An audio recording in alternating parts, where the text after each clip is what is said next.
we started to have career conversations and we decided to hit record, very unstructured, but it started off as in how do people prepare for their 30 days, 60 days? And then we ended up, how do you manage up? So I think you'd enjoy this conversation.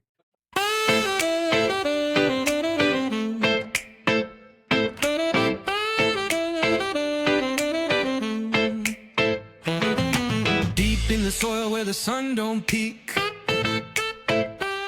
My heart knows the rhythm the drum birds speak. Roots hold tight, no storm can break. Building a future with each choice I make. Dreams high, but my feet stay low.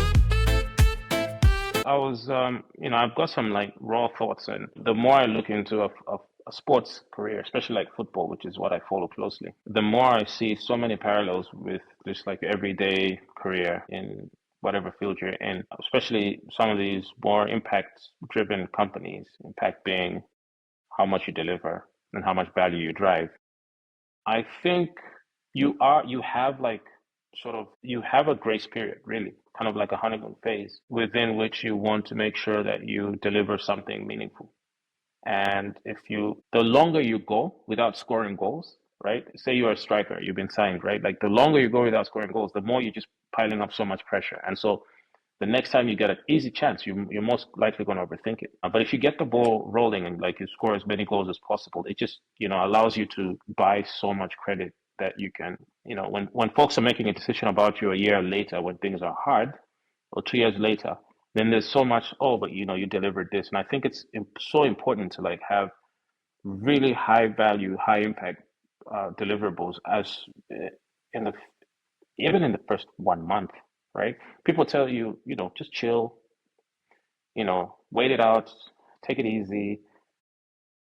You learn, like, nah, bro, get in there, deliver something high value within the first 3 to 6 months for sure. And it's just going to set the tone, because at that point, you're a risk. No matter how great you were in your previous role, you're still a risk in your current role. And so you have to unrisk yourself. So that's certainly something that I think a lot of us can easily kind of just take it slow and take it easy in our first few months in a role. But also it kind of sets the precedence on what you can achieve. Because once you do get that big project and big value done, then they will give you opportunities to do bigger projects because they're like, he delivered this, we can trust him on this other bigger project, right? So the longer you take before you show value, then the more doubt you're planting into the employer's mind. Jay, is that what you typically like tell like young folks? Because there's this thing around like a 30-day, 60-day plan, like you have grace period, like you can slow your roll and get into your routine. But coming from where we come from, with the opportunities that we have, like is this entirely applicable to us? Yeah, that's a very valid question. And there's this video. So that there are these cuts of Harvey Specter videos. Any of you watch Suits, where he's talking to Mike Cross and he's like, does Mike Cross know why he's able to come in at any time and leave at any time? It's mainly because when he got in, within the first few weeks, he worked his butt off, and people were thinking that he was working 100 hours a week. Now nobody questions his integrity. I like that. I like that video so much, right? Yeah. And there are two ways to this, right? There are two ways to this where you may end up overexerting in terms of putting in a lot of effort, and then you're able to deliver a certain bar. Then now people think that that's your normal bar. Meanwhile, you were, overworking to get to that bar. There's a better, there's like a value to it, because the thing is, the more you stretch yourself, the more you realize that, those older targets does not feel like it's pulling out a lot of effort from you. So you basically grow on it. But few people are willing to go through that morphism, right, to exert themselves under that level of pressure. And also because like it sets that expectation, and then it's like, okay, now you can't fail. What I often advise people to do though is that within the first 3 months, you have the opportunity to make the mistakes. Like it's a honeymoon period. If you make a mistake, nobody's going to bat an eye. Like, yes, they are going to look at you that, okay, maybe he just doesn't understand the systems. He's not getting used to it. That kind of thing. They'll give you a pass. The moment you go past, maybe the moment you go past month two, I think mine was 2 months, right? The moment I went past month two, it was more like, this is a senior PM. If you need anything, ask him. I've been in the company for just 2 months, right? But Mm. typically, traditional settings, they are going to give you that 6 months yard. So, like non-tech setting, very long, like FMCG, those kind of companies, pharma, big pharma, and whatnot. And tech companies will typically give you like 3 months. But the bottom line is that by the end of the first month, they know whether they made the right decision or not. And Mm. that means that within that very first month, you're establishing some level of credibility. You're letting curiosity lead. You're asking all the stupid questions in quotes. You're just building that knowledge hub. You're also understanding who you have to work with. Like in case Yes. you are blank on something, you're able to map out that clearly. I think that thing really works. Where to find information, it's mad, especially if the organization has also not done a lot of documentation. You know who exactly does what. And I think most people would go through the first 3 months slacking in that they will say, okay, I don't want to set that expectation. But then in turn, what they end up doing is that they don't establish that trust that they should be establishing within that first, I don't know, first 30, 60 days. They're not able to establish that trust quickly. And when that happens, it takes a lot of time. Yes, you're in the company, you're not seen as an like A player. You're seen as a B player or maybe a C player. You're not costing the organization yet. But then the day when the organization has to make a decision, most likely, drop you. So it's really balanced and also depends on the type of organization that you're in, the culture that you're in, because there are organizations, I would say local organizations who would also make sure they are not hiring for the capabilities that you are revealing. So you're doing something outside your job description and they go like, okay, this person can actually do this. You know what? We are not going to hire for it. And I've seen that, and it's understandable because these organizations just do not have the budget. They are probably a growing organization. They may not, be able to afford an additional headcount, especially if they see that someone in the organization can perform the various tasks. So it's always more like being able to balance things out. But for me, I'd say make sure you are executing. The curiosity has to be there. Finding the information, acting, building that trust quickly, it's important. And don't overdo it so that then that becomes like the new standard. And then now you have to be working longer hours to sort of catch up with that standard. But Mm. definitely, like, show that dominance. Like, don't slack. Show that dominance in your first few months. I would say In a nutshell, be a killer. Just a killer. be a Like, killer. Gotta be Haaland. Yes, just hit it in. So for non-technical roles, like these opinions and things are really arbitrary, right? Like they're really, really subjective. And I find that just taking advantage of being a nice person to work with, like yeah, goes a long way to show competence. Like it doesn't show competence, but it goes a long way. Like, if Yeah. you're nice to work with, you have a presence when you're on calls, you're not just quite quiet and just mum. Like you have a presence when you're on calls. It helps. But I think maybe what I want to know, Jeremiah, is like how, from a technical role, like how early should you get your code in front of somebody else? Mm. Because I think your code is your deliverable. Hmm. So how early should you get your code in front of somebody else? How should you be thinking through that? Like, in that way. Yeah, for sure. I think certainly your code is your deliverable. I would go even further to say that your feature is your deliverable, right? And I think this is also something that kind of keeps junior technical folks in, or mid technical folks sort of like barred in the mid level because they're so focused on pushing code. I think when you start to, or when you think about yourself moving to a more senior role, I think you're more concerned with what the business is concerned with, right?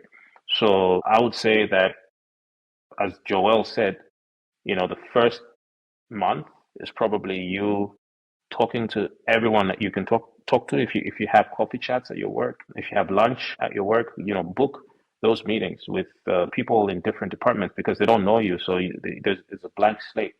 And just ask, like, what do you do? What are your challenges? What are the opportunities here? And in time, you start to realize, this is the big problems in this organization. And these are the big blockers in this organization. And these are the big, and so you want to kind of have a good sense of what the things that matter are in that organization and kind of go for them as early as possible. Because as you said, if you make a mistake, you still have time to recover from that.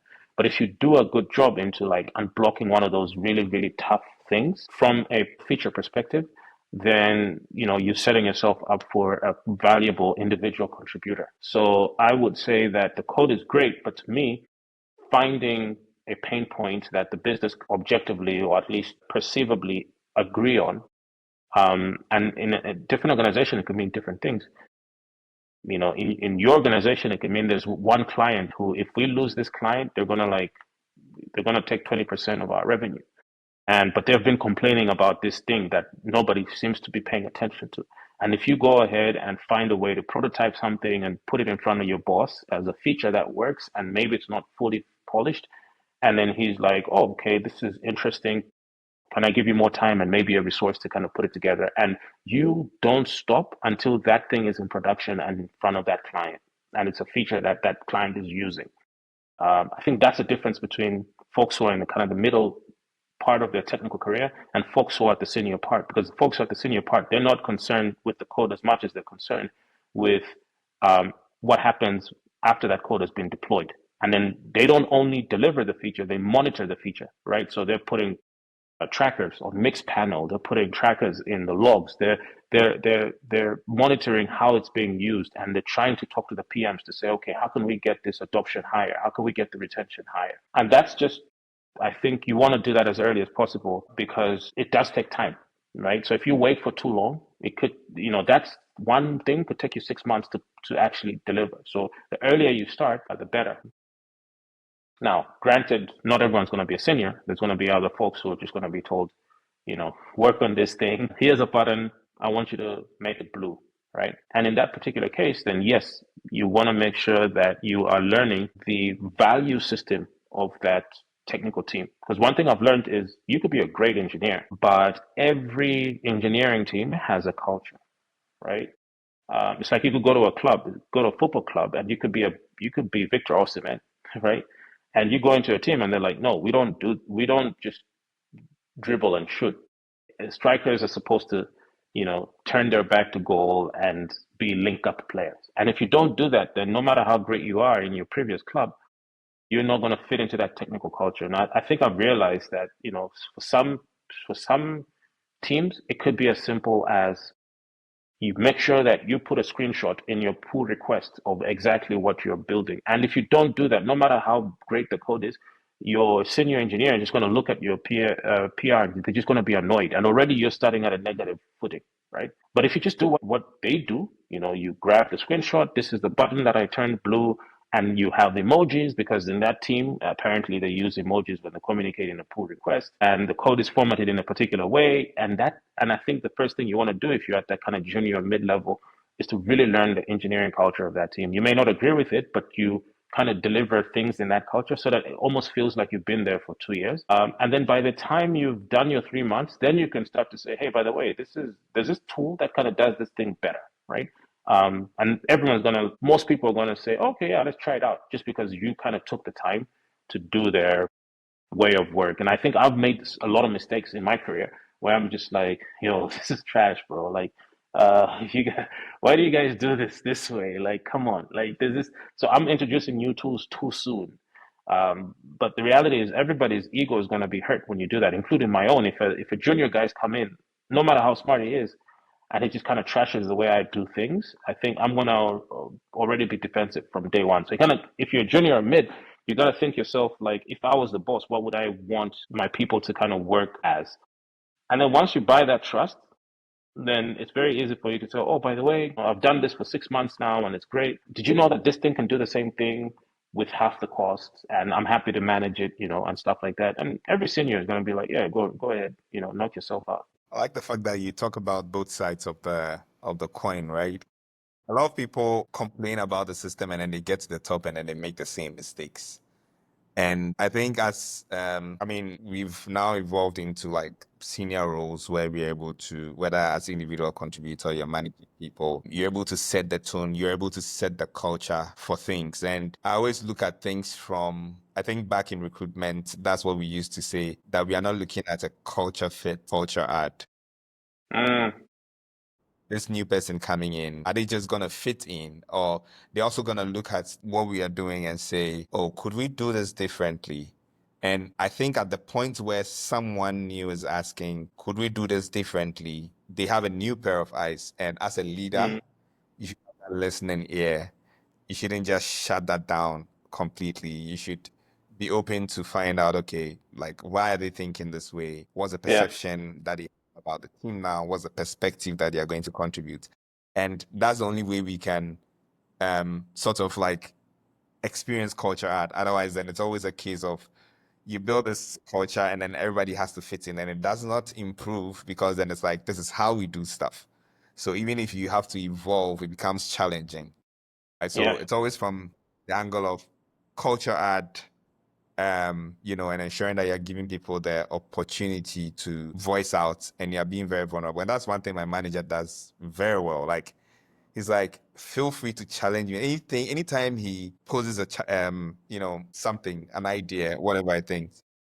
He's like, feel free to challenge me. Like, I need you guys to challenge me. And I think that alone creates some psychological safety for the people that you're working with so that they're able to speak up and it builds that character. And I would use Career Wheel to, as an example. So we have our fundamental values. Like, I sat down to think through what are the behaviors that, if generally are built, it can result in a high level of excellence. And I realized that ownership is one, curiosity is one, transparency is one.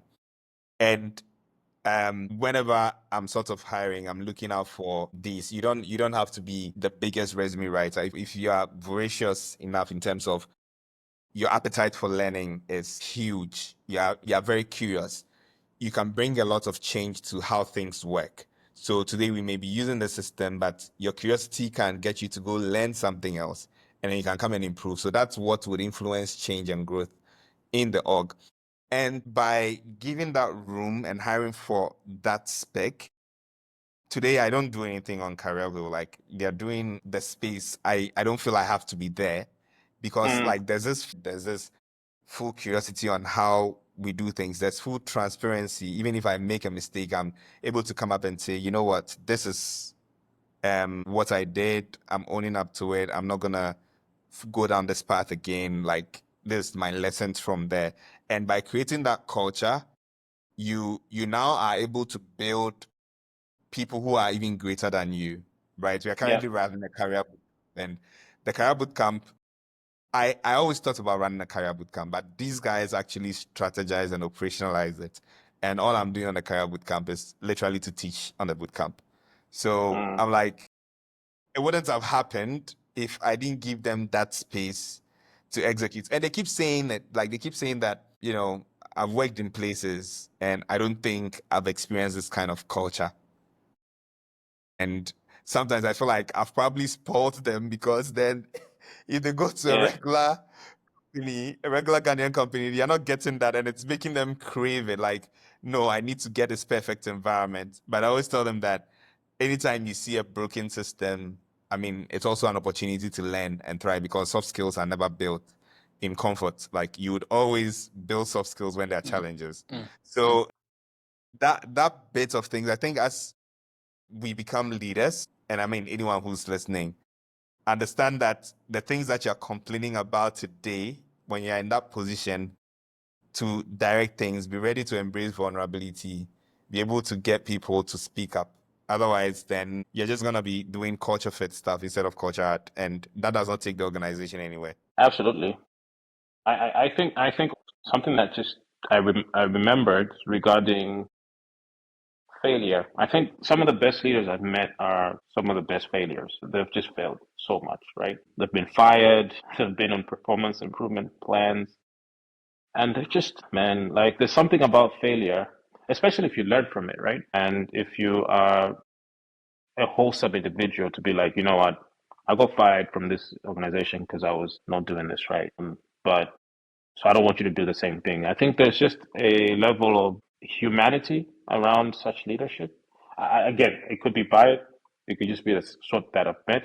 Because the last thing you want is to be led by somebody who's like been perfect their whole life, right? They're an A-star student. They went to Harvard and Yale, and they, founded a $20 billion company, and they've just never failed.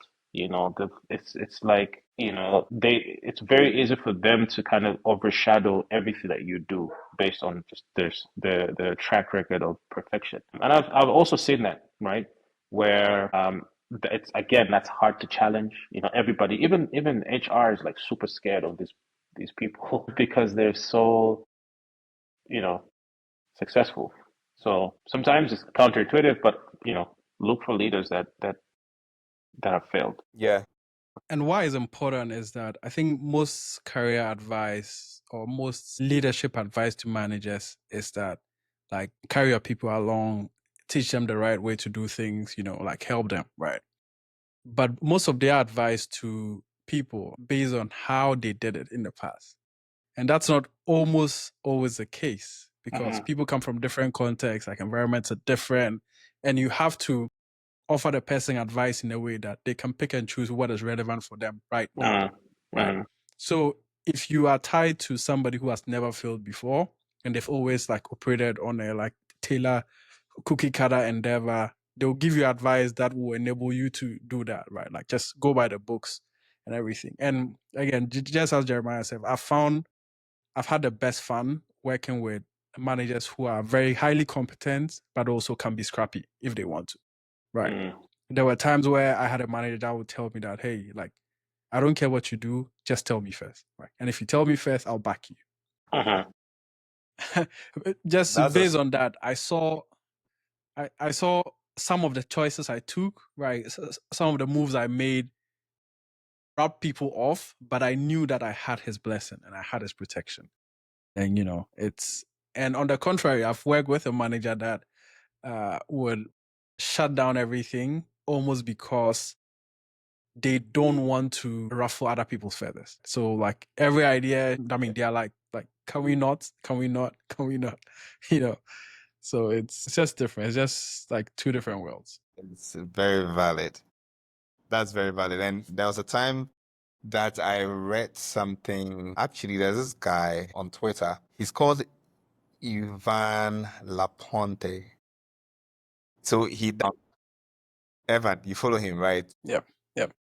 He spoke about how to manage your manager, and he spoke about some archetypes, like the various archetypes that you can always come across, and how you need to decipher the motivations for the manager so that you play according to their game. Other than that, then your manager is not going to like you. You're not going to be successful. You can be competent all you want, but when that happens, then it becomes a challenge. And it also talks about how then, if you know the type of person that you are, you know how to frame whatever you're putting across. So maybe if your manager is risk averse, instead of chasing the very ambitious stuff, you now reframe that ambitious stuff as we prevent this particular type of risk from happening. And by just doing that, it just rewires how they respond to you. So I'm definitely gonna find that particular thing, and then I'll share. But it was very insightful. So he shared a thing, it was not as obvious. So the guy says promotions have a lot more to do with humans above you than the work you do. The product market fit of your career is how well your ethics match executive's psyche. So I think the psyche that we spoke about. So one is safety driven executive, one is reward driven executive, and then one is purpose driven executive. So then if you're talking about if you're talking with a safety driven executive, there's a way that you would want to frame your thing. So he just gives a scenario here that, I mean, Grok gives a scenario here that you work in a mid-sized tech company and your executive, Sarah, prioritizes safety. She values predictability, risk mitigation, and maintaining the status quo. Her decision often focus on avoiding failures rather than chasing big wins. Your personal ethic leans towards transparency and collaboration, but you also have a tendency to push for innovative experimental projects. I mean, there's always going to be a conflict. So if you had to align, it's like Sarah is reviewing candidates for a promotion to team lead. You notice her hesitation about a new AI tool the team wants to adopt. It's untested and she's worried about potential bugs because, again, safety, right? Risk averse. To align with a safety-driven psyche, you pivot your approach. You propose a detailed risk assessment plan, outlining how you test the tool in a controlled environment first, ensuring no disruption to existing workflows.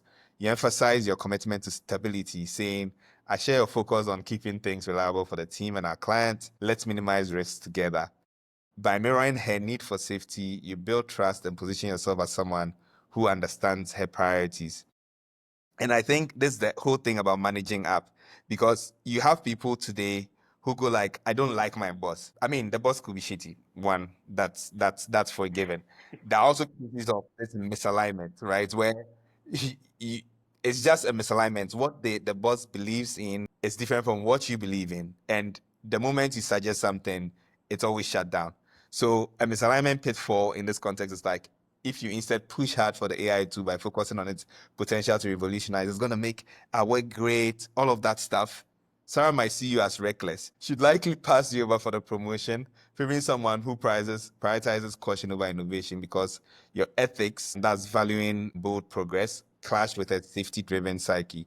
And it's the same thing for the reward-driven executive. If you're trying to play safe, they're like, no, I can't win with this guy on my team.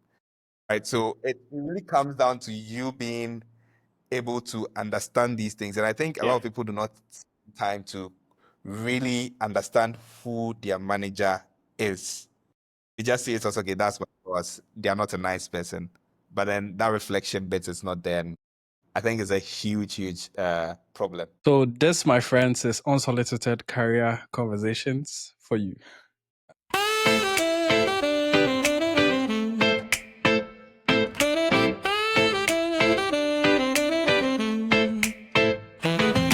Deep in the soil where the sun don't peek,